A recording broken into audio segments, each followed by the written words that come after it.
a todos los amigos de Hoja de Ruta Radio. Bienvenidos a una nueva edición de Otras Voces. Hoy contamos con la presencia de David Villamar, con quien vamos a conversar de algunos temas que está pasando en el país, específicamente de la crisis económica, crisis que más parece inventada que otra cosa, porque nos hablan de crisis, pero resulta que tenemos les va a parecer hasta repetitivo, pero tenemos 50 millones más para subir el presupuesto a la policía, pero nos endeudamos en 60 millones para enfrentar el coronavirus. O sea, es las cosas que no entendemos realmente. Y tampoco entendemos cómo es posible que esperen que un alcalde de una ciudad salga de unas medidas de emergencia y ahí recién reaccione el gobierno nacional. Eso también nos parece ilógico, pero bueno, así es el país en el que estamos viviendo. David, muy buenas tardes, ¿cómo estás? ¿Cómo estás, César Armando? Muchas gracias nuevamente por la invitación. Siempre un gusto. Bueno, cuéntame, ¿qué opinas tú de las medidas? ¿No será que estas medidas son un stand-by o una, como siempre digo yo, es una prueba de medición de fuerzas, a ver cómo reacciona el pueblo? Y luego sí, pues mandarnos el verdadero paquetazo. Sí, creo que hay algo de eso. Es decir, si hay algo que aprendió el gobierno de Moreno en el paro de octubre, es que es mejor hacer las cosas sin decir. Entonces, en el paro de octubre salieron a decir las medidas que iban a tomar y en base a eso la gente reaccionó. ¿No es cierto? Se movilizaron las fuerzas sociales, campesinos, taxistas, gente del transporte, ¿no es cierto? Todo eso a raíz de lo que anunciaron. Esta vez el gobierno ha sido un poco más estratégico, menos transparente, y lo que ha hecho es anunciar una serie de medidas escuetas, entre las cuales la más fuerte parecería ser el recorte de los sueldos a los trabajadores públicos, ¿no es cierto? De 4% y 8% me parece a los diferentes estamentos del sector público. Pero eso no puede hacerlo, pues eso es sería una confiscación de sueldos. Exactamente, los derechos laborales son inembargables. Claro. Es una terrible violación y lo hacen del modo más descarado. Eso es algo a lo que ya estamos acostumbrados, pero más que enfatizar en eso, que de por sí es indignante y es, como decíamos, contra toda normativa y contra todo derecho, hay que distinguir entre lo que dicen que van a hacer y lo que en realidad van a hacer. Hace unos días se filtró ese audio que se hizo famoso por los 30 segundos donde Moreno llama a la calma a decir que no se preocupen porque ya el Fondo Monetario Internacional va a tuitear a favor del gobierno. Ajá, y hasta ahora estamos esperando el Twitter. Exactamente. Entonces, ahí lo que pudimos ver, bueno, lo primero es la falta de coherencia del gobierno, que en lugar de preocuparse por dar una respuesta integral, una respuesta coherente, contundente a la crisis, lo que le preocupa es que el Fondo Monetario tuitee en favor del gobierno. Y eso dice mucho, ¿no? Porque él no está pidiendo el respaldo al país, está pidiendo el respaldo al Fondo Monetario Internacional. Entonces se ve bien quién es el que sostiene este gobierno. Claro, ¿no? A mí me suena más como al guagua cuando le hacen bullying en el colegio y va y le pide al alumno más grande que por favor le ayude, algo así, ¿no? Da la idea. Sí, hay algo de eso, ¿no es cierto? ¿Quién realmente sostiene al gobierno? Es el Fondo Monetario Internacional. Decía entonces, una cosa es lo que ellos anunciaron que van a hacer, ese conjunto de medidas escuetas, y otra cosa es lo que en realidad van a hacer. Y que algo de eso fue esbozado en este audio después de la parte del famoso tuit del Fondo Monetario Internacional, donde primero el presidente Moreno dice que el Fondo Monetario, que sigue apoyando porque saben los esfuerzos que están haciendo ellos para cumplir con las condicionalidades establecidas. Hablan del envío de una ley anticorrupción a la Asamblea, hablan del envío de una ley de finanzas públicas y reformas al Código Orgánico Monetario y Financiero. Nada de esto se mencionó en la cadena anunciando las medidas. Entonces el paquetazo real todavía está bajo la manga. No es que no hay paquetazo, simplemente no lo han dicho. van a tratar de informar lo menos posible, y lo extraño es que traten de enviarlo a la Asamblea luego de que aparentemente se habría roto el acuerdo que tuvieron durante 3 años con el movimiento Creo y también con los socialcristianos. En este momento no es un momento en el que el gobierno tenga digamos, un apoyo legislativo, apoyo legislativo como para pasar estas leyes, lo que indicaría que apuntan a pasar estas reformas a través del Ministerio de la Ley. Sí, entre las cosas que menciona Moreno, aparte de estas leyes, estaba también el tema de los subsidios a los combustibles, donde ha hablado ya varias veces de mecanismos de focalización. Dicen que hay una plataforma, ¿no?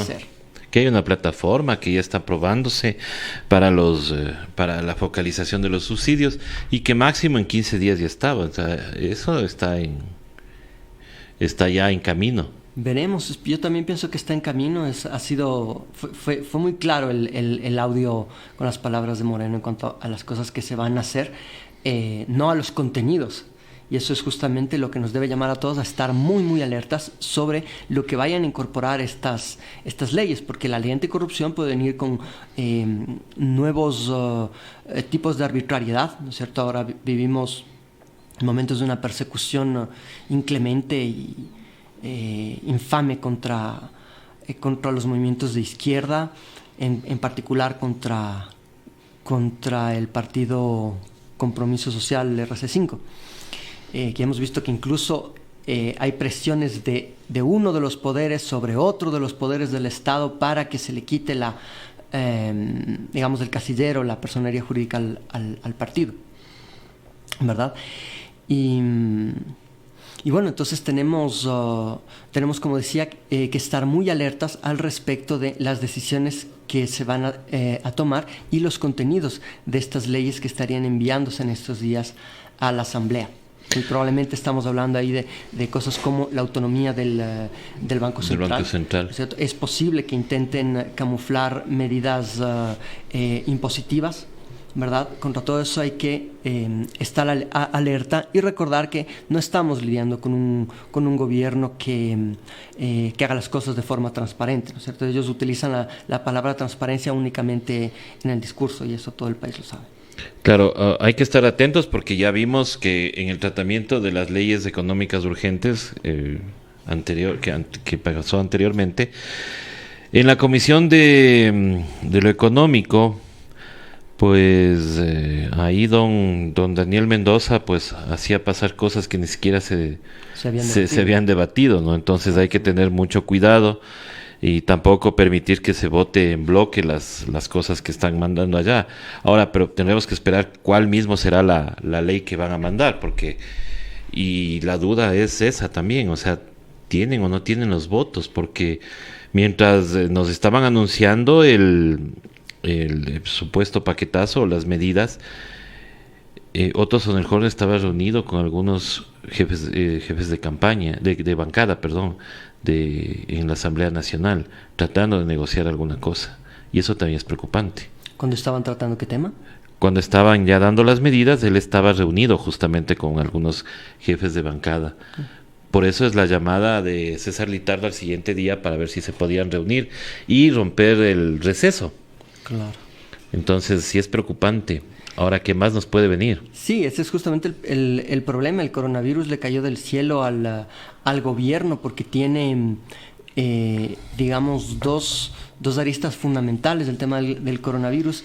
El uno es que le da al gobierno la excusa perfecta para lanzar el estado de excepción y desmovilizar cualquier posibilidad de reacción, ¿no es cierto?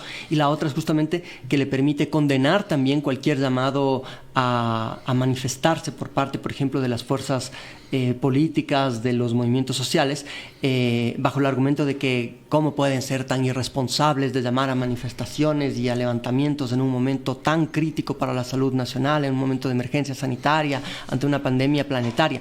Entonces, con esos dos elementos, ellos cuentan con el escenario propicio para lanzar las reformas económicas que no han podido lanzar en el último año, justamente por la pérdida de capital político que la vertiginosa pérdida de capital político que han sufrido. Entonces, en ese sentido, digo, el coronavirus le cae del cielo al gobierno. Coronavirus que también desnuda que se ha destruido toda la política de salud, si es que la hubo. No tenemos reacción, no tenemos protocolos, es más, no tenemos ni siquiera una vocera. Ayer asoma la señora ministra Romo a dar todas las explicaciones de lo que debía haber hecho la señora ministra de Salud. Creo que hoy la ministra de Salud ya salió a dar información de que ya no son 20 casos, sino 23 casos, y que la paciente índice, pues lamentablemente ha fallecido. Entonces, esas son las noticias que tenemos hasta ahora, pero de ahí a que se tomen medidas de emergencia, tuvieron que salir corriendo ayer cuando el alcalde de Quito ya las emitió aquí en la ciudad. Sí, pues la verdad es que se han demorado mucho, no solo en el Ecuador, sino en muchos países. Creo que no se tomó con seriedad el tema de la pandemia. Incluso creo que la misma Organización Mundial de la Salud se demoró en declarar esto como una pandemia, ya cuando se veía que empezó digamos, moverse la enfermedad más allá de China, más allá de Irán, más allá de los países donde inició el contagio, y empezó a crecer, a aparecer, digamos, ya en países como los países europeos, otros países asiáticos, etcétera, y hasta en los Estados Unidos. Creo que se demoraron en declarar la pandemia, y claro, el problema de eso es, vas a tener varios casos que están circulando en la sociedad y no están controlados, y eso afecta la velocidad de contagio. En China, por ejemplo, como pusieron toda la capacidad del Estado para controlar los focos epidémicos desde el inicio, han logrado estabilizar, y al menos de lo que se puede ver hasta aquí, controlar o mantener bajo control a la epidemia. Han logrado mantener una tasa de mortalidad de alrededor, creo que le llaman otros tasa de letalidad, que es, digamos, el número de muertos por coronavirus sobre el número de infectados. En China esta tasa es de alrededor del 2.4% y se ha mantenido alrededor de ese valor a lo largo del tiempo. Sin embargo, en otros países que han tenido reacciones más tardías y menos contundentes, la tasa de mortalidad ha ido creciendo. Un caso muy preocupante es el caso italiano, donde la tasa de mortalidad, fíjate, frente a la tasa del 2.4% de China, la tasa en Italia está por sobre el 7%, es 3 veces mayor que la de China. ¿A qué se debe eso? Como te digo, en parte a una reacción tardía por parte de las autoridades, ¿sí? Esa reacción tardía va acompañada, obviamente, de un crecimiento descontrolado del número de casos. Esos casos van a hacerse atender en los sistemas de salud públicos, privados, y hay un punto en el que los sistemas de salud se saturan, ¿sí? Un caso muy interesante que circuló en redes por parte de me parece que era un virólogo español, el análisis de lo que sucede en la región de Lombardía, en Italia, donde presenta 3 gráficas muy interesantes. No sé si es que se puede quizá ahí observar. Me da la impresión de que... Entonces ustedes pueden observar en la primera gráfica es el número acumulado de casos en la región de Lombardía, y cómo esto va creciendo a una tasa más que lineal, aproximando un crecimiento exponencial, es decir, cada día va creciendo más y más rápido, ¿no es cierto? En el segundo cuadro lo que tenemos es, en cambio, el número de muertos por día. Entonces veamos cómo esto empieza alrededor de, me parece es el 21 de febrero, y al inicio son poquito el número de muertos, está por debajo de los 20, luego supera los 20, está por debajo de los 40, y hay un punto, digamos, en el que se satura el sistema de salud, tanto público como privado, en Italia, y de repente explota el número de muertos y sube a alrededor de 100, 120 por día. Y sigue aumentando. Estamos hablando, este gráfico fue hecho hasta el día 10 de marzo del presente año. Lo que vemos ahora es, me parece, solo hoy en Italia el número de muertos fue de 240. Entonces tenemos que estos gráficos siguen entonces un proceso de crecimiento vertiginoso. Y claro, este comportamiento, como te digo, vinculado a la saturación del sistema de salud, hace también que la tasa de mortalidad vaya aumentando. Entonces aquí podemos ver en la región de Lombardía empieza una tasa similar a la que se veía en China, ¿no es cierto?, entre el 1 y 2%, y luego empieza a crecer al 3%, al 4%, al 5%, y ahora está ya, o hasta el 10 de marzo, estaba ya bordeando el 9%. Esto, como decía, es la región de Lombardía en Italia. Entonces podemos ver que no hay un comportamiento uniforme del coronavirus a nivel geográfico. Mucho depende del tratamiento temprano que se le dé a la epidemia y asimismo de la capacidad instalada para enfrentar una de estas digamos de estas crisis. Hay que anotar que Italia, al ser un país desarrollado, tenía una capacidad instalada no utilizada, es decir, libre en el sistema de salud de alrededor del 5%. Es decir, 5%, si quieres, de las camas totales de hospitales en Italia estaban libres, y eso le dio un espacio para atender hasta que ese 5% digamos, se saturó. Ahora, ¿cuál es la tasa instalada no utilizada en el Ecuador? En nuestro sistema de salud, 0%. Cero. Nosotros tenemos déficit de capacidad instalada, entonces aquí no tenemos las condiciones de Italia para enfrentar ni siquiera en un inicio la pandemia, y por eso es algo que la población tiene que tomar conciencia de la seriedad de la situación. Tanto es así que, bueno, nosotros no tenemos la capacidad para reaccionar de esa manera, pero tenemos un presidente que decía que con hospitales de 400 camas no servían porque era muy difícil administrarles y también porque los enfermos se iban corriendo. Ahora, si bien Italia tuvo esta reacción tardía, hay otros países como por ejemplo Paraguay que al segundo caso toman las medidas que nosotros recién tomamos cuando ya teníamos 19 casos. ¿Cómo entender eso? O sea, ¿cómo entender esta reacción tardía también nuestra? En una sola frase es la incompetencia del gobierno de turno, ¿no es cierto? Ante diferentes crisis han actuado siempre a posteriori, esperando que las cosas exploten en lugar de buscar caminos más eficaces, caminos preventivos. El paro de octubre fue solamente un caso de un ejemplo de esa incompetencia, y el coronavirus es el ejemplo más reciente. Ahora también es cierto que hay países a los que entra más tarde el virus, y claro, esos países se benefician ya de las experiencias de los países vecinos y tienen las posibilidades de actuar de algún modo más a tiempo que los países en los que entró primero. Dicho lo cual, también hay que resaltar que no necesariamente el hecho de que ahora empiecen a aparecer casos en países latinoamericanos o africanos significa que el virus entró más tarde. Puede tranquilamente significar, debido justamente al déficit de salud, ¿no es cierto?, que existe en esos países, puede verse no a que el virus haya entrado de forma tardía, sino que se haya detectado de forma tardía.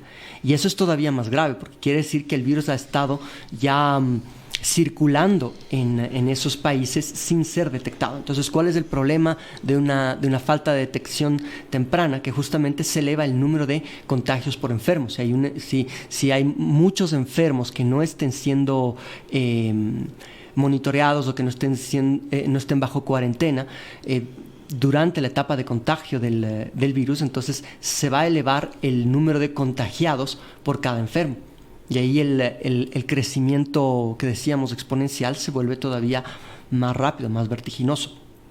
Y es uno de los problemas, uno de los riesgos que estaríamos enfrentando en estas semanas. Es decir, hace 10 días creo que hubiese sido virtualmente imposible que se considere el cierre del espacio aéreo en países europeos o que se cierren las fronteras en Estados Unidos frente a los países de Europa que están más golpeados por el coronavirus. Ahora todo eso está sobre la mesa.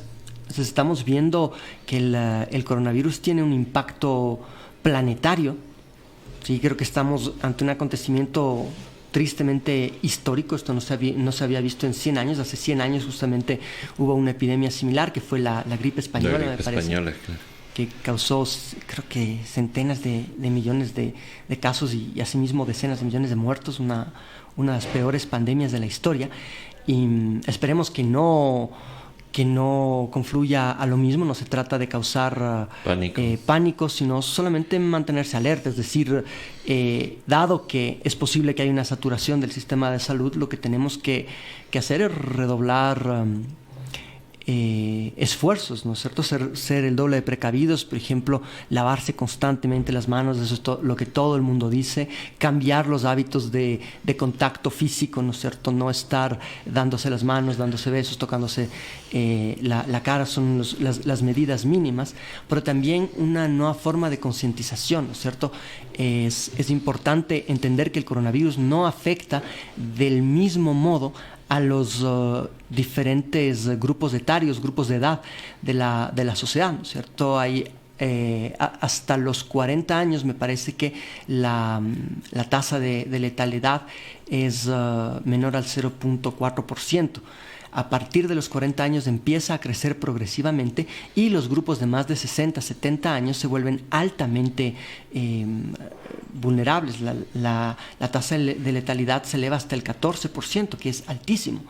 Eso es importante entender porque los viejitos son los que más expuestos están. Las poblaciones de la tercera edad son los que más expuestos están y digamos los que más riesgo tienen de fallecer a costa de esta enfermedad. Entonces, ahí tenemos, por ejemplo, un buen ejemplo de cómo las estadísticas pueden ser engañosas. Si es que uno mira la tasa de mortalidad global que tiene hoy por hoy el virus, que es del 2.4%, uno puede decir, bueno, 2.4% no es tan alto. No representa mucho. Exactamente. Y todavía más, la tasa baja aún más si consideras la ponderación a los grupos etarios menores, que como te digo es del 0.2%, 0.3%, etc. Entonces, si es que uno solo piensa en el promedio, es como que es relativamente baja, pero si uno mira por grupos etarios, ¿sí?, es un escenario completamente distinto y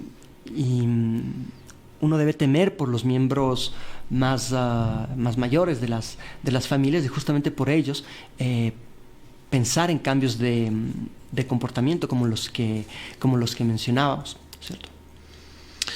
Ahora sí, y eso es lo que preocupa, nos salen ahora los famosos influencers a decir no te preocupes si en China ya están curando a la gente, entonces no te preocupes y mejor dale chance a que llegue un paciente real. No sé la verdad cuál es el concepto del paciente real o cómo tú sabes si eres del paciente real. Tienes que irte a hacer ver, pues, para que te digan si eres o no eres una persona, un paciente real. Sí, exactamente. Y de hecho eso es un cambio de comportamiento que uno debería tener a partir de hoy. Es decir, el coronavirus ya es una realidad en las sociedades latinoamericanas, en general en todo el planeta. Ya no podemos tomar un resfrío o una aparente gripe como algo menor, ¿no es cierto? Uno a veces como, bueno, ya me dio la gripe y uno se queda en cama y no piensa en tratamiento, solo piensa en ya que se desarrolle la gripe y que pase. Ahora tenemos que tomar conciencia de que no podemos hacer eso, primero porque podemos estar contagiando a otras personas y segundo justamente porque puede no ser una gripe, sino puede ser el coronavirus, ¿no es cierto? Entonces es importante tomar las medidas, tener precauciones y estar conscientes de que la solución no va a ser ir al hospital más cercano por el problema de la saturación. Entonces uno tiene que aprender cuáles son los tratamientos que están funcionando, cómo evoluciona la enfermedad en cada una de sus etapas y ser muy cuidadoso en en los, digamos, procedimientos de tratamiento.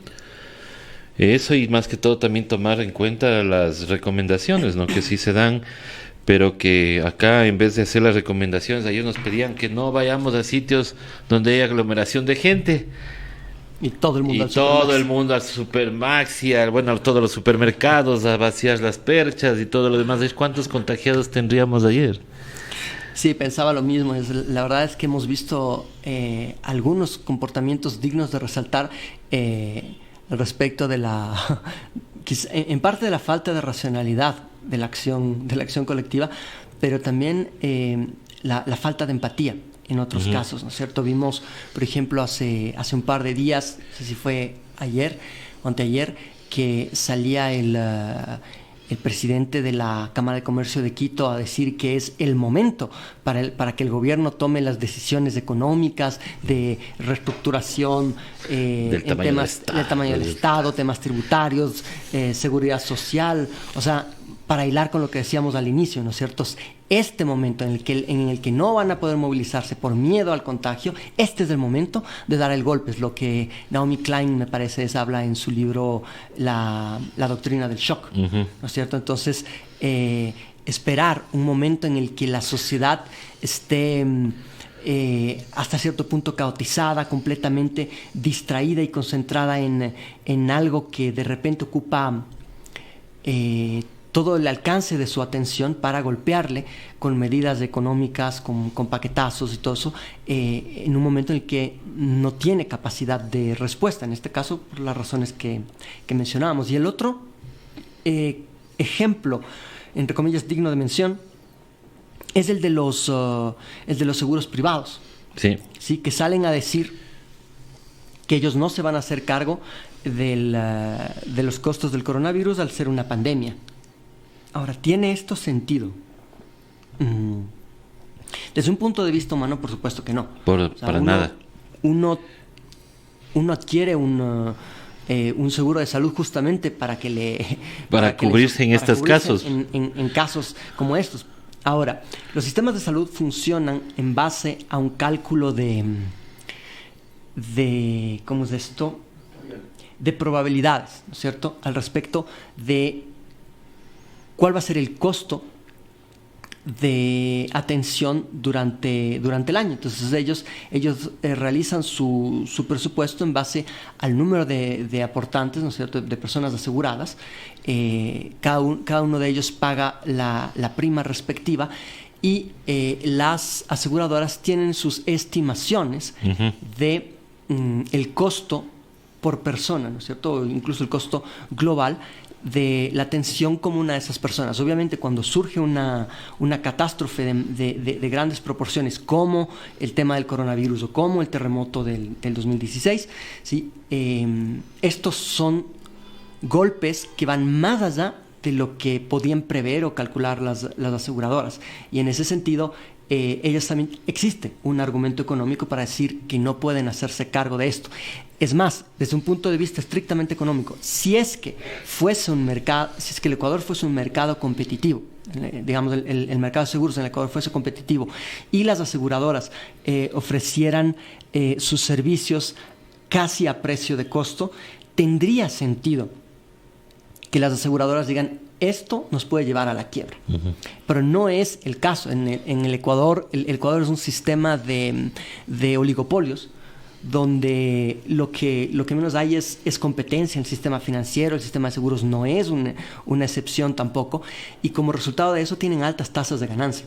Entonces ahorita lo que vemos no es la reacción de un sistema de seguros que está en peligro de quebrar, sino es la reacción de un sistema de seguros que quiere preservar sus ganancias. Y para terminar con el tema, más allá de que tengan o no tengan argumentos los seguros para decir esto, de que sea o no sea una reacción poco empática, poco humana por parte de ellos, creo que es el mejor argumento en favor de la necesidad de un sistema de salud público.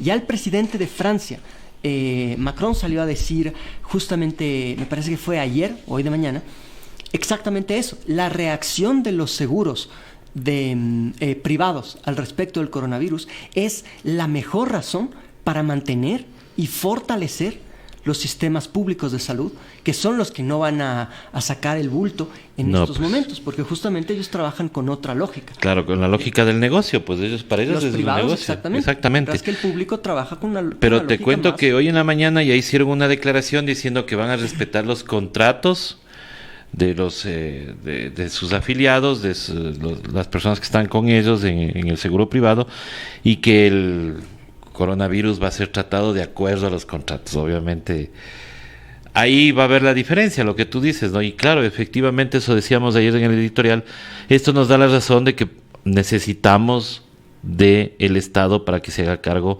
de la salud pública, y que la salud pública pues obviamente tiene que ser fortalecida en cada uno de los países. Eso está clarísimo. Ojalá entienda el señor Patricio Alarcón, ¿no? Que es el que habla siempre del Estado obeso. Él, el gobierno y todas las élites que dogmáticamente creen que la solución a los problemas de la sociedad se alcanzan con privatizaciones. Pensemos solo por un momento qué hubiese pasado si es que hubieran privatizado el seguro social hace algunos años. En este momento, si los seguros se declaran como decía, ¿no es cierto?, declaran que no se van a hacer cargo del tema del coronavirus y no tuviésemos un sistema de salud público, ¿quién se haría cargo? ¿Quién enfrentaría ahorita la pandemia si solamente tuviéramos actores públicos, privados? ¿Sí? Nadie. Exactamente. Bueno, y de estas cosas que siempre nos pasan a los ecuatorianos, pues, ¿qué opinas tú también de esta reacción que tuvieron al ir todos a los supermercados a vaciar las perchas? ¿No crees que también es un tema de educación en ciudadanía? No sé por qué. O sea, ¿qué sacas tú acumulando todo? Especialmente ponte papel higiénico, jabón, si no tienes a otro que tenga las mismas condiciones. Cuando tú te enfermas, ¿qué necesitamos ahora? Que todos estemos lavándonos las manos. Y si no hay jabón, tenemos potenciales personas que nos puedan contagiar. Sí, exactamente. Es lo que decíamos, es, el comportamiento colectivo a veces adolece de estos, ciertos elementos de falta de racionalidad. Muchas veces es algo que en economía se estudia en teoría de juegos, cómo la interacción estratégica en el comportamiento de muchos actores simultáneamente puede llevar a que decisiones que individualmente se ven racionales se vuelvan colectivamente irracionales, que es justamente lo que estamos viendo en esto. Es decir, ¿es importante que uno esté aprovisionado? Sí. Es importante que uno evite aglomeraciones de personas, sí. Pero al momento en el que te dicen que se va a cerrar el espacio aéreo o que van a empezar a declarar en cuarentena los casos sospechosos, la gente se vuelca hacia los supermercados, y justamente lo que están generando es escaseces puntuales y elevación del riesgo de contagios. Entonces ahí ves, decisiones que individualmente parecen racionales se vuelven colectivamente irracionales. Es uno de los grandes problemas que tienen que enfrentar los economistas en el momento de hacer política pública, cómo evitar justamente que las regulaciones o los anuncios de política pública generen estas reacciones colectivas que terminen siendo, como dicen, el remedio peor que la enfermedad. Yo ayer, cuando veía el video de unas personas peleándose en la cola, recordaba una película de los años 80 que se llamaba El día después, que es una película apocalíptica de una supuesta guerra nuclear. Me acuerdo. Ya. Y la escena es pero idéntica, o sea, es la histeria colectiva, ¿no? De pelearse ahí por un puesto en la cola. Y digo, yo ayer hacía un análisis en mi casa ya, y digo, metiéndole acá la espiritualidad y todo lo demás, mucha de esta gente que estaba ayer paseando los supermercados eran los mismos que tuiteaban y escribían en Facebook y se quejaban de que en Venezuela faltaba cosas y había la misma lógica de las perchas vacías. Decía, ¿cómo se sentirán ahora cuando no hay un desabastecimiento, pero te alocaste porque te alocaste? Interesante, ¿no? No me había Claro. puesto a pensar en esa comparación. Claro, o sea, hablabas de que ve cómo está Venezuela. Nosotros estamos igualitos, pero no tenemos la misma lógica, no estamos Y no estamos bloqueados por no la mayor estamos potencia bloqueados, del no, mundo. no hay desabastecimiento, todo está tranquilo. Lo único que hicieron es anuncios de medidas de emergencia. Ahora, David, ¿cómo le ves tú?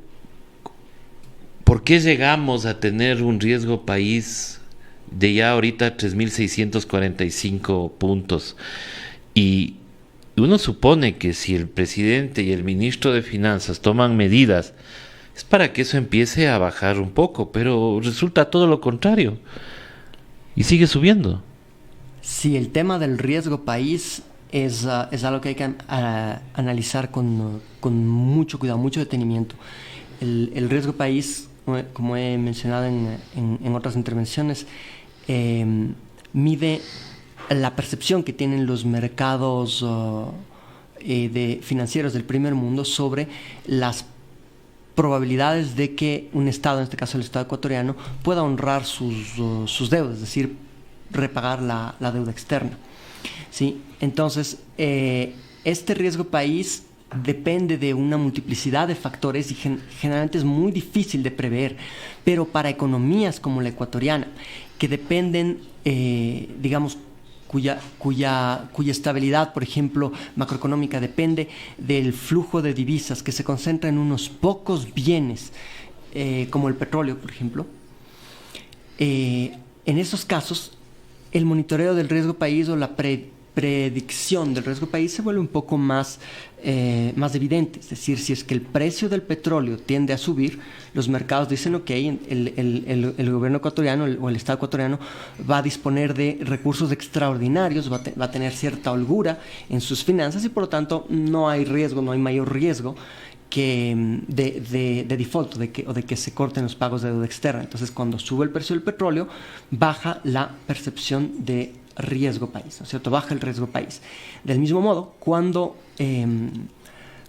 sucede lo contrario, cuando el precio del petróleo cae, como sucedió abruptamente la semana pasada, la percepción de los mercados financieros es opuesta, ¿no es cierto? De repente es, ok, este es un recorte de flujo digamos, de recursos inesperado para el gobierno ecuatoriano, entonces va a entrar en dificultades fiscales sumadas a las que ya venía manejando el gobierno. Entonces de repente empiezan a pensar, ok, el gobierno no va a poder pagar la deuda y ahí es cuando sube el riesgo país. O sea, entonces la dinámica del riesgo país vinculada al flujo de los precios del petróleo.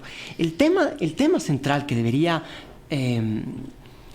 llamar nuestra atención en todo esto es que el riesgo país empezó a trepar fuertemente antes de la caída del precio del petróleo. Por supuesto.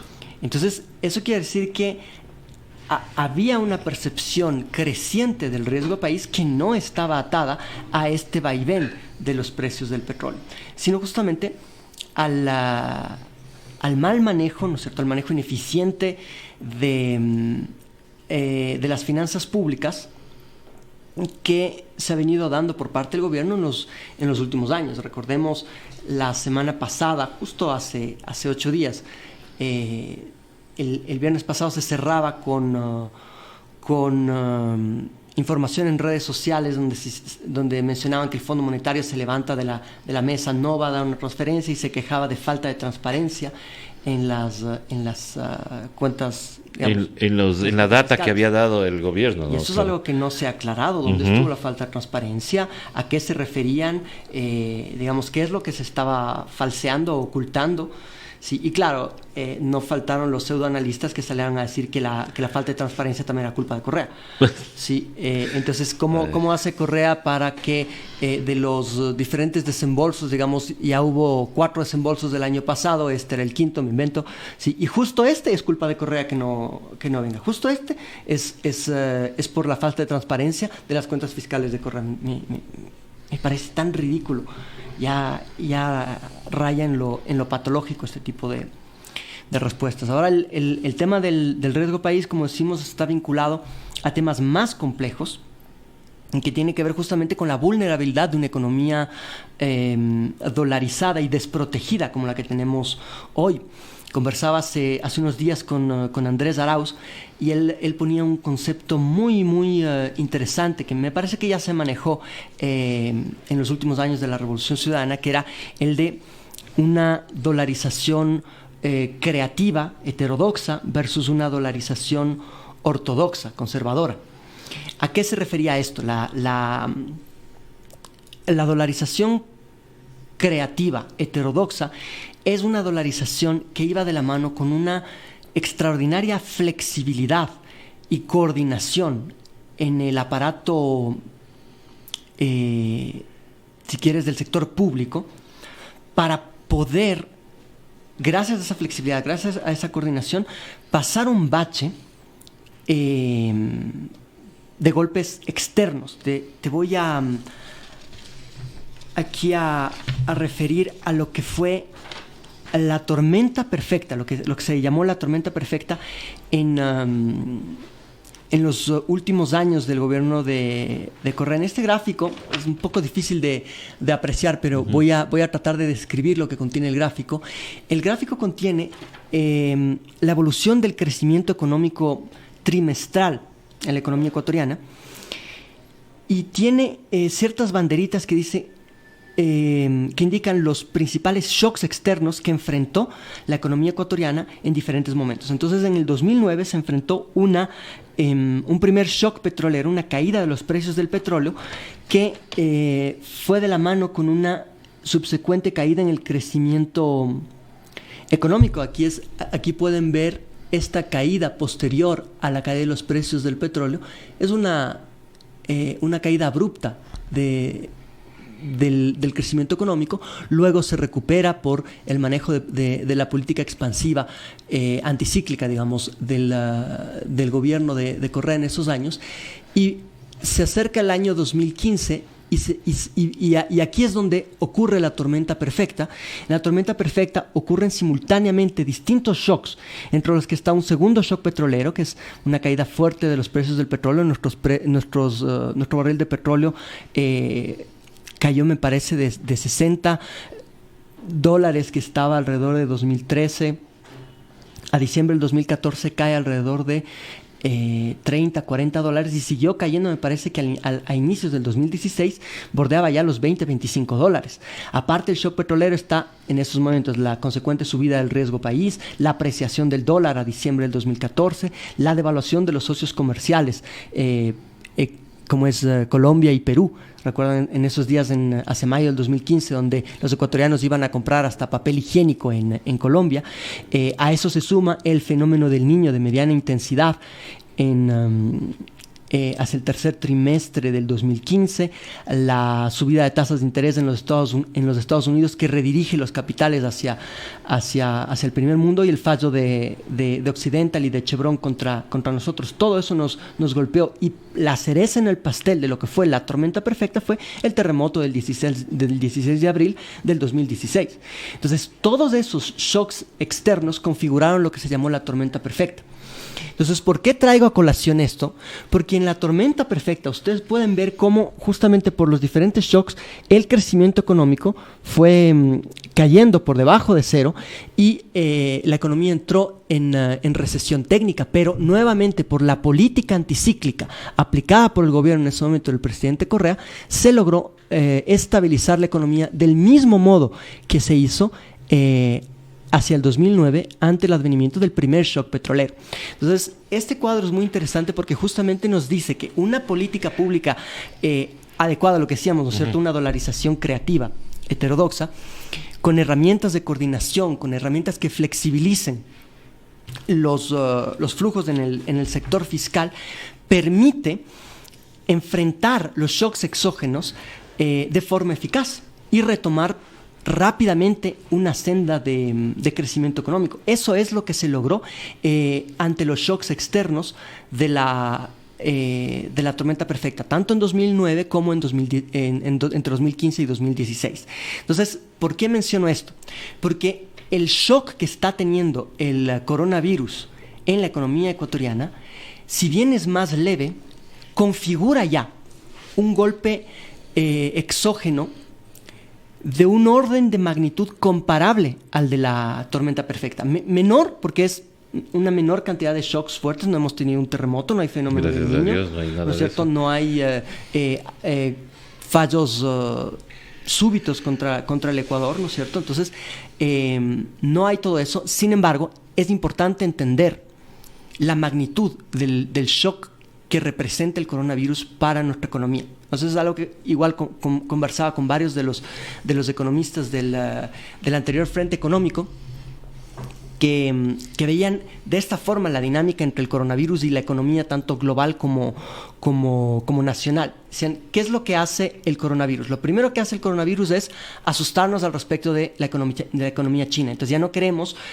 comprar nada que venga de China. Uh-huh. Salían hasta los memes que ¿cómo se llaman esas? Las láminas de esas de los pupitos que nos gusta explotar, que vienen, que envuelven las cosas delicadas, ¿no es cierto? No sé cómo le llaman, el papel. No sé, siempre ha sido el juego de todos. El juego de toda la vida. Pasaba un meme que decía, ¿sí saben de dónde viene el aire que contienen esas bombitas? Pero todavía de China. De China. Entonces, claro, es una caricatura, pero sin embargo, detrás de eso sí hay una lógica en la reacción planetaria ante el coronavirus, que es una reducción súbita de la demanda de bienes de China. Ahora, por la complementariedad económica, la globalización, ¿no es cierto? China es un país que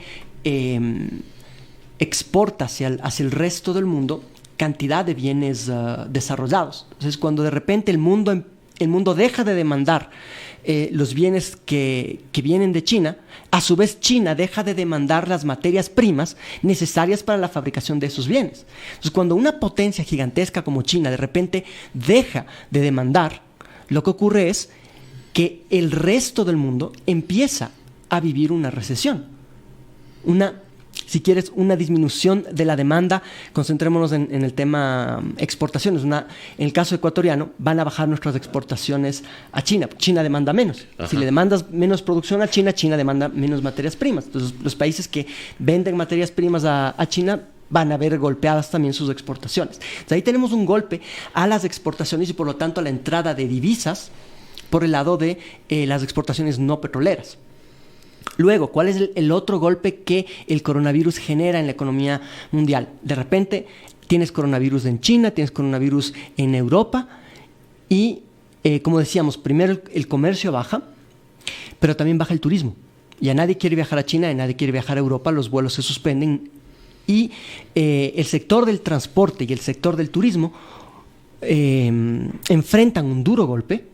¿De acuerdo? Y son sectores muy importantes, son sectores, el turismo, servicios, el transporte es el corazón de la globalización. O sea, cuando esos dos sectores son golpeados tan abruptamente, de forma tan profunda como con este cambio de comportamiento planetario, ¿qué es lo siguiente? Si ya la gente no viaja, hay una caída en la demanda de petróleo. Y ahí viene la caída del precio del petróleo resultante del coronavirus. Como ya la gente no está viajando, como ya no, como hay mucho menos flujo de mercancías, porque decíamos la reducción del transporte, la reducción del turismo, entonces baja el precio del petróleo. Y ahí es un segundo golpe para nuestras exportaciones, esta vez por el lado de exportaciones petroleras. Entonces el coronavirus tiene esos dos efectos que golpean directamente nuestro sector externo, es decir, nuestras exportaciones. ¿Cuál es la contraparte de nuestras exportaciones? La entrada de divisas. Nosotros sacamos petróleo al resto del mundo, sacamos banano, camarón, cacao, café al resto del mundo, y el resto del mundo nos paga con divisas. Esas divisas permiten sostener la dolarización, permiten mantener en funcionamiento la dolarización. Nosotros tenemos dos fuentes principales de divisas.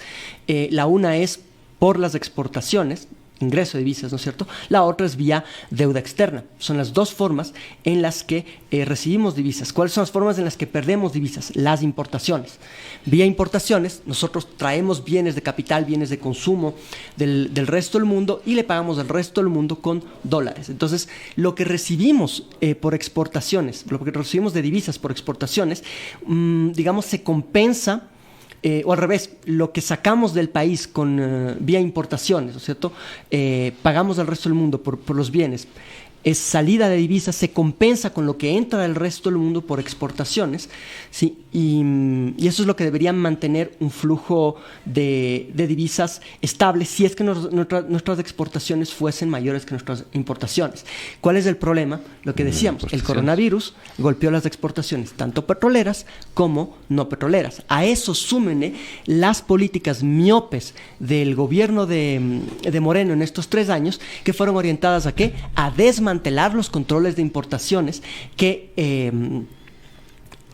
estableció el Frente Económico de la Revolución Ciudadana hace algunos años. Entre esas estaban las salvaguardias cambiarias, ¿no es cierto?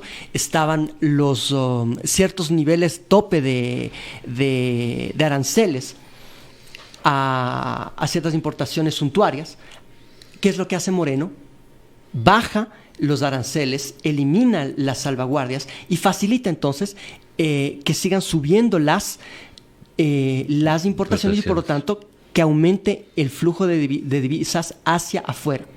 Entonces, cuando tienes un golpe hacia la entrada de divisas y un estímulo a la salida de divisas por esta reducción de aranceles, lo que estás generando es un problema en el sector externo, como decíamos, en el flujo de divisas que nos permite a nosotros mantener la dolarización, o sea, mantener funcionando la dolarización.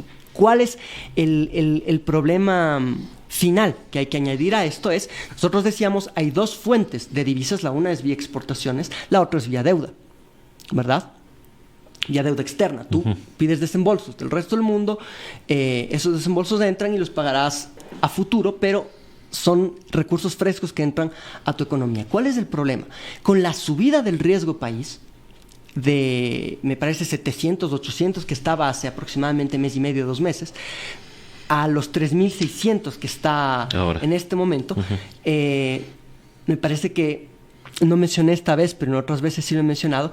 El riesgo país por cada 100 puntos representa 1 punto más adicional a la tasa de interés a la que nos cobrarían préstamos, por ejemplo, bonos que emitimos en el exterior. O sea, que entonces, esos anuncios de que va a haber organismos internacionales que nos van a prestar, quiere decir que nos van a prestar a un interés pero súper alto. Depende, porque aquí justamente hay que distinguir la deuda multilateral, la que viene por parte del BID, del Fondo Monetario, del Banco Mundial, de la CAF, ¿no es cierto?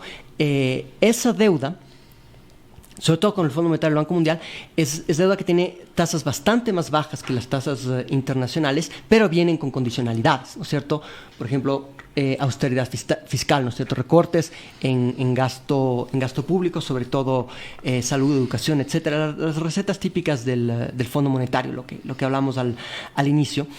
Pero en cambio, si tú emites bonos en los mercados financieros internacionales, los bonos soberanos que se llaman, eso sí, van a pagar la tasa internacional más, por cada 100 puntos, 1 punto adicional de riesgo, por cada 100 puntos de riesgo país, 1 punto adicional a la tasa de interés. Entonces, cuando hablamos de 3.645 puntos de riesgo país, estamos hablando de 36 puntos más a la tasa de interés. Una tasa de interés internacional, digamos, del 2%, te implica una tasa de interés para los bonos, una tasa de rendimiento, si quieres, de los bonos ecuatorianos, cercana al 40%.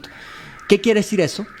Que endeudarse en emitir bonos es absolutamente el costo es absolutamente prohibitivo. En otras palabras, estamos ahorita excluidos de los mercados internacionales con estos costos. Es inviable. Eso quiere decir que la única fuente para recibir divisas del gobierno, luego del golpe a las exportaciones, que como decimos están disminuidas, y al no poder emitir bonos soberanos, la única fuente van a ser los organismos multilaterales, que como veíamos vienen con condicionalidades que golpean más la capacidad de consumo y la economía de la población. Entonces esa es la vulnerabilidad de nuestra economía en este momento. Un tema que, si me permites, claro, me gustaría incluir como último elemento a mi análisis, es cómo no solamente que por favorecer las importaciones se desmontó los controles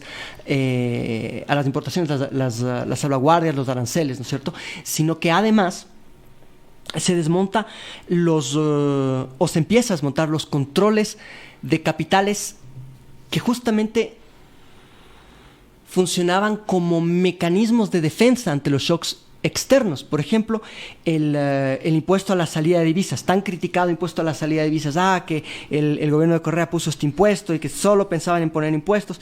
Pero la idea de ese impuesto es no que lo paguen todas las personas, sino que lo paguen las personas que sacan divisas del país, ¿no es cierto? Sobre todo importadores, sobre todo banqueros que sacan su liquidez fuera del país, ¿no es cierto? Entonces, la idea del impuesto a la salida de divisas era disuadir, poner un costo a los que sacan capitales. Ahora, entre las últimas reformas económicas, se excluye del pago del impuesto a la salida de divisas a los capitales especulativos. Asimismo, había otro control de capitales, que era el coeficiente de liquidez doméstica. Calculabas la liquidez doméstica y por norma del Código Orgánico Monetario y Financiero definías cuánto debe mantener el sistema financiero de liquidez doméstica. ¿Qué es lo que hicieron?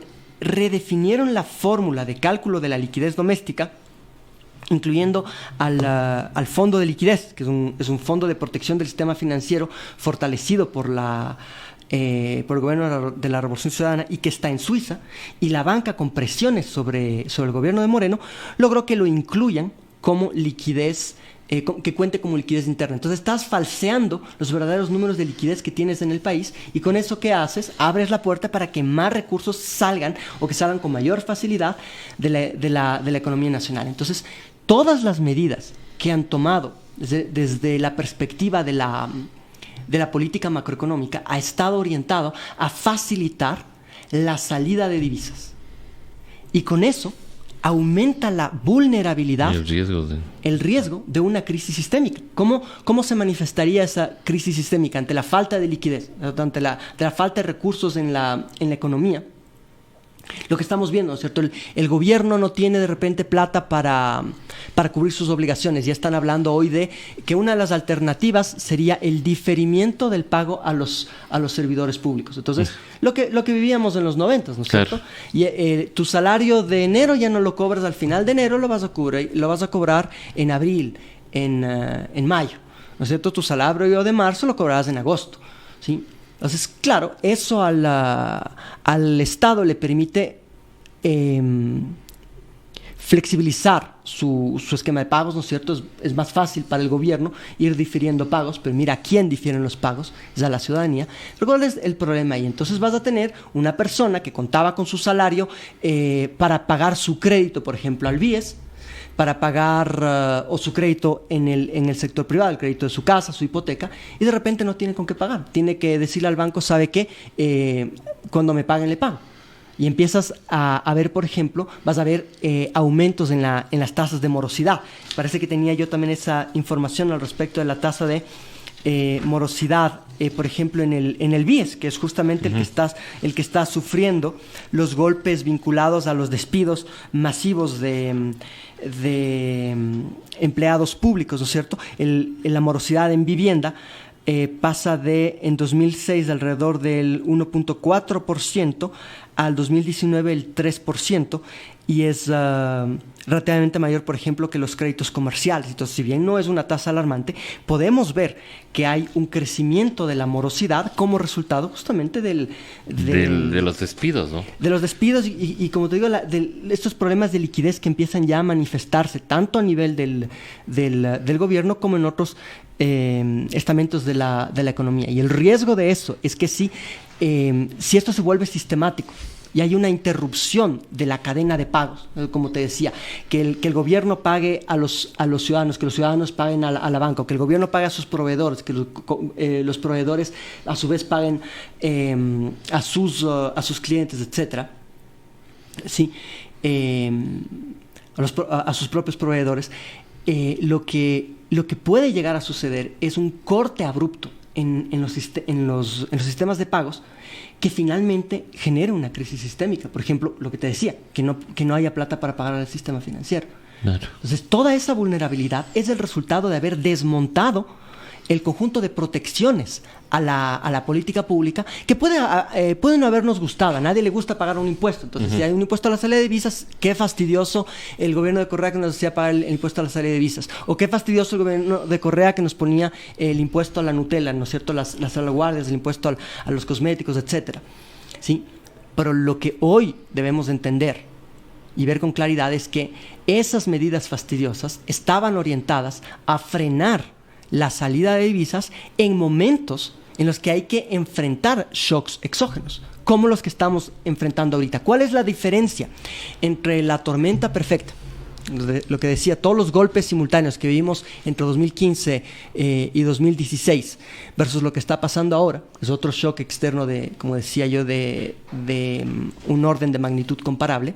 La diferencia es que antes teníamos en pie un conjunto de medidas de control, ¿no es cierto?, de mecanismos para enfrentar esos shocks externos, y hoy esos mecanismos han sido o eliminados o han sido disminuidos. Esa es la situación actual.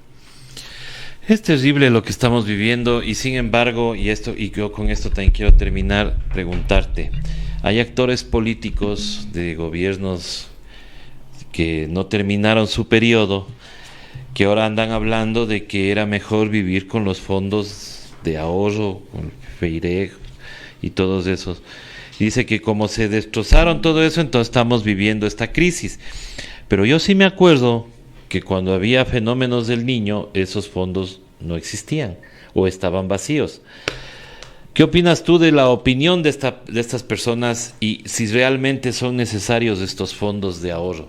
El tema de los fondos es un tema muy interesante porque apela a la lógica intuitiva de la persona común y corriente. Uh-huh. Cuando tú piensas en, a ver, si yo me gasto toda la plata y me viene una crisis, no sé, una enfermedad, un atropellamiento, algo, y como me he gastado toda la plata, no tengo un fondo de reserva con qué enfrentar eso, chuta, estoy perdido. Fui miope, fui poco previsivo, y como resultado estoy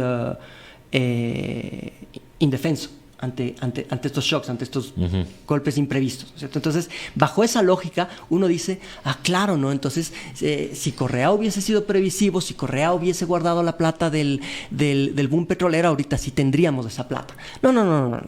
Hay que ser claros en esto. Si Correa hubiese guardado toda esa plata, primero, o sea, por ejemplo, manteniendo los fondos que estableció Lucio Gutiérrez, uh-huh. ¿Verdad? Que fue Lucio Gutiérrez el que estableció el FEIREP, el Fondo de Ahorro y Contingencia, que eran estos fonditos. Primero, ¿para qué estaban destinados esos fonditos? Para el repago de la deuda externa. Entonces, y recordemos la proporción, era como 75% de los fondos iba al pago de la deuda externa, y otro 20-25% podía ir parte al pago de la deuda externa o parte a temas sociales. Me parece que menos del 5% podía ir a temas sociales, o también a inversión pública, pero en proporciones mucho menores. Entonces, las personas que hoy defienden esos fondos, en su momento no salieron a decir que esos fondos tenían que servir justamente para enfrentar emergencias, sino que dejaron justamente que sean dirigidos hacia el repago de la deuda externa. Entonces, eso primero al respecto de los que defienden esos fondos. Lo otro es, si es que Correa hubiese guardado esos recursos y no hubiese invertido en las 8 hidroeléctricas que se construyen en estos 10 años, en los 6 multipropósitos de los megaproyectos multipropósito de contención de inundaciones, en los 7.000, 8.000 kilómetros de carretera que se construyeron, sí, a lo mejor hoy tendríamos plata, pero esa plata ya la hubiéramos gastado, por ejemplo, en las inundaciones que no se hubieran logrado prevenir gracias a los, como se dice, gracias a los proyectos multipropósito que evitaron inundaciones. Esos recursos se habrían gastado en comprarle energía a Colombia en las épocas de estiaje, porque no habríamos tenido las hidroeléctricas tan criticadas, tan satanizadas, pero sí primeritas en el portafolio de privatizaciones que tienen en mente nuestras élites, ¿no es cierto? Esas hidroeléctricas no existirían hoy. Y por lo tanto, los recursos que supuestamente tendríamos para enfrentar, digamos, al coronavirus, se hubieran ido ya en comprarle energía a Colombia. Entonces, eso es lo que tenemos que ver. Cuando nos dicen, sí, Correa se gastó toda la plata y si no se hubiera gastado toda la plata, entonces hoy tendríamos mejores condiciones para enfrentar al coronavirus, o enfrentar la caída del precio del petróleo, enfrentar cualquier emergencia. No, lo que tenemos que ver es en qué se usó esa plata. Recordemos que la inversión en el sector hidroeléctrico fueron al menos 11.000 millones de dólares. Me parece que fueron 9.000 millones, como decía, en evitar, como es en los proyectos de control de inundaciones. ¿Cuántas decenas de miles de millones de dólares en construcción de infraestructura? ¿No es cierto? Carreteras, puentes, todo eso. ¿Para qué sirvió? ¿Fue gasto inútil? No, eso sirvió para fortalecer el mercado interno, para justamente reducir, por ejemplo, las pérdidas de los campesinos, permitirles a los campesinos amasar, digamos, mejores niveles de rendimiento y por lo tanto posibilidades de invertir. Lo mismo, como decía, evitar inundaciones, evitar golpes innecesarios, que hoy no los vemos porque fueron evitados. Claro. ¿Cierto? Y esa es la gran falacia del argumento de los fonditos. Si tú utilizas los fondos, si los inviertes sabiamente para evitar costos futuros, tú no vas a ver los beneficios de esa inversión, o más bien, no los vas a tener en constante y sonante, porque tú vas a decir, bueno, ya no tengo eso debajo del colchón, pero ¿dónde está? Está en las inversiones que ahora te están evitando esos golpes, ¿no es cierto? Y eso es ahorro que no se ve. Eso es lo que no se dice al respecto del tema famoso de los fonditos. Tantos que no se ve que ahora ya los quieren vender, ¿no? Ahora quieren vender las hidroeléctricas, ahora quieren vender esas, porque ahí encontraron que pueden con eso saciar algunas cosas y especialmente pagar la deuda. Esas son sus contradicciones, ¿no es cierto? No sirven para nada las hidroeléctricas, pero eso sí, permítanos privatizar. Claro. ¿No es cierto? Iguales los hospitales. Terrible. Bueno, muchísimas gracias, David, por tu análisis. Siempre es muy importante conocer otra visión de cómo está el país en este momento. Muchísimas gracias, Armando.